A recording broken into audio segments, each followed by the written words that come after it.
So, next up is The Sims Medieval. This is a whole new franchise for us. We haven't really shown this much. There's been a little bit of press, but you guys are sort of the first big group of fans to see this, I believe. Whole new franchise. We're going back in time, knights and sorcery and wizards, and it's just a completely new game. I've seen the demo a couple times now, and I really love it. Rachel Bernstein is going to come up here and show it. No winch jokes, no crone jokes. She's a fine lass. So, The Sims Medieval, everybody.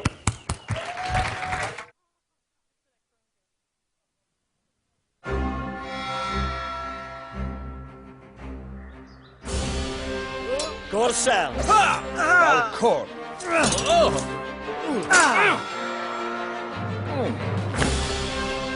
Vosum viwabren. Enfimar. Wadezori. Nedranin.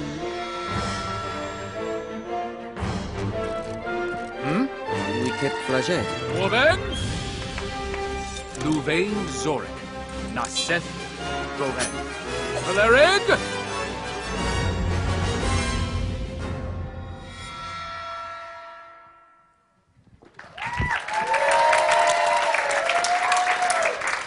Hey guys, thanks for coming here tonight. I'm really excited to get a chance to show you guys The Sims Medieval. This is a game that we've been thinking about making for a long time. Middle Ages has always been really popular with the community. We've been trying to figure out how to do it big, do it justice, and I hope you'll agree that all the hard work is paying off. We're pretty excited about this game. Sims Medieval is not what you might first think. It's not The Sims 3 transferred to the Middle Ages. We went back to basics and asked ourselves, what is the core of a Sims experience, which is about characters and storytelling? And we said, okay, we want to make sure that you're creating, controlling, and nurturing characters, but we also want to make sure that the stories that you tell feel medieval, like no stories you could ever have told before in a Sims game. So also to remember is that we've built the feature set around 3 core pillars, which are heroes, quests, and kingdom. So with that said, let's jump into the game and take a look. Okay, now, as you'll see, as we look at the environment, this is a world that you build up. We'll let Sam, my partner over there, is driving the camera, and she'll just give you a look around the world. You'll see that everything that we've done, the architecture, the artifacts inside, the textures, the lighting, everything is crafted to really immerse you in a medieval experience and help you tell medieval stories. This is a world that I built up as a player. I started with just that central part of the castle, and every time I brought in a new building and a new hero, I was expanding my kingdom and the number of stories that I could tell.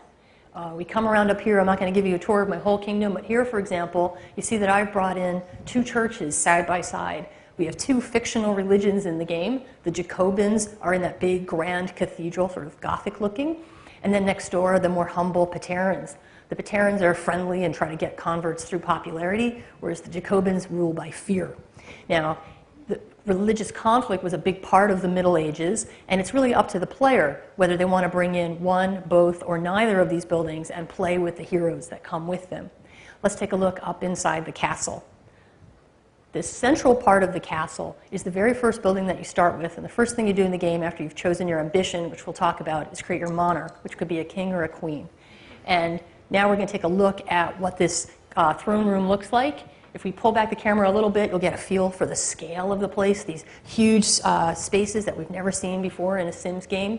This is a public space where the king lives and works. He doesn't commute to his king job in the day and then come home at night.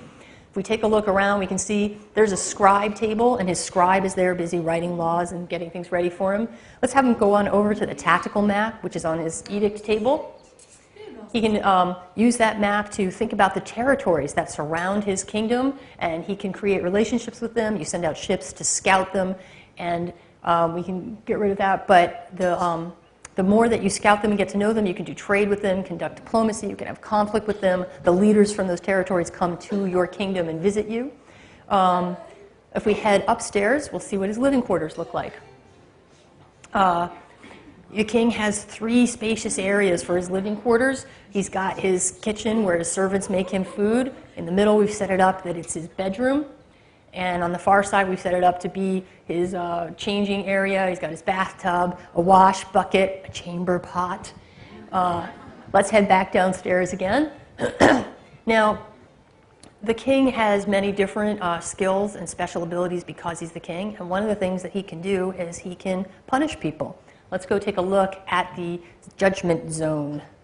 So if you incur the king's displeasure, he may send you to the stocks where someone will throw tomatoes at you or maybe eggs.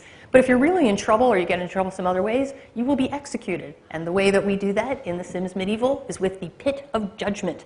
We're going to give you a little sneak peek at what that looks like today. You're not going to get to see the beast that lives in the pit in action today. We're saving that for a little later. But what you see there is the executioner standing there by that plank. And the executioner tends the beast, throws meat to him. And if you do execute somebody, they end up being pushed and prodded and forced to jump into the pit, where most likely they will never come out again. Oh, good. We see him getting to throw some of his food in there. Okay, now let's have the king get into a sword fight. I want to show you guys what combat looks like in the game. So that's under the monarch area. You can see that he can spar with the executioner. Now, why would we bother to have the king spar? One of the reasons is it's going to bring up his experience level, and it's going to make him a higher level, more capable monarch.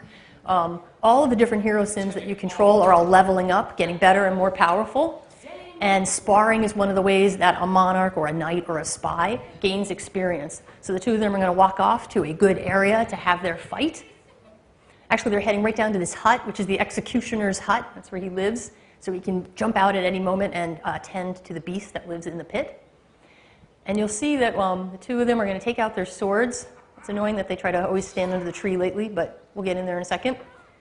And in this fight, okay, the executioner has a flaming sword, and our king has a regular sword. There is a wide array of different types of swords in the game that come in during quests. The blacksmith can make different swords, or an epic sword for a quest. While they're fighting, you can see in the top left, we're tracking the yellow and red are the stamina and health bars of the two combatants. He got some experience for that, though, so I'm sure he felt that was worth it. And this battle, which is not a duel to the death, although that is a possibility, will end when one of them has their health or their stamina down to 0, and then they'll have to give up the fight.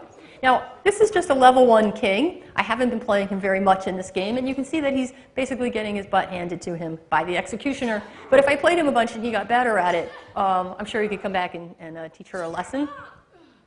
There, at least he got a blow in there, and he's getting better. But things don't look good for him overall.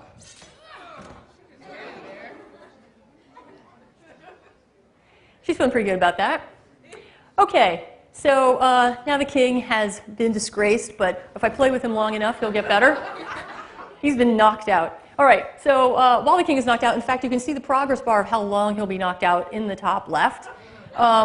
Let's talk about the next thing. I talked about heroes, quests, and kingdom building. Let's go to kingdom building and see what that looks like. So we're going to pull the camera back out. Let's have a look at the castle, and we're going to go to kingdom view. This is a sort of dynamic map view of the world where you make decisions on a kingdom level about how you want to expand your kingdom, what new quests you want to take on. You can learn about how your kingdom is doing, what the aspects are.